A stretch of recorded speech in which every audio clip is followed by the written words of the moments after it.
Обръщали ли сте внимание, че има хора, които на 20 години, на 45 изглеждат по различен начин? Какво има предвид? Когато гледате снимката на човек, който е бил на 20 години, например, той не е изглеждал по-добре, отколкото на 45.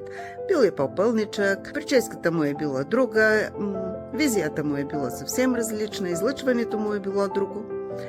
На какво се дължи това?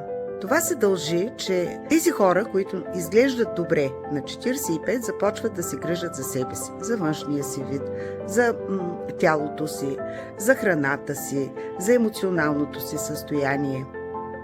Аз също съм била в такава позиция. Преди 15 години изглеждах по съвсем различен начин, като излъчване. Сега изглеждам по различен.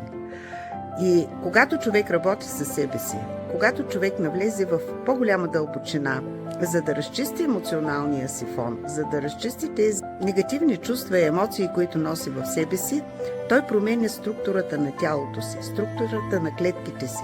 Той променя като че ли полето, в което се намира. Той се мести в едно друго, съвсем различно поле. Там, където той се чувства много по-добре, тялото му изглежда добре, отношенията му с хората се променят и така нататък. На това се дължи работата със себе си. Да поставиш себе си на първо място никак не означава да бъдеш над другите. Означава твоя фокус, твоето внимание да бъде върху теб.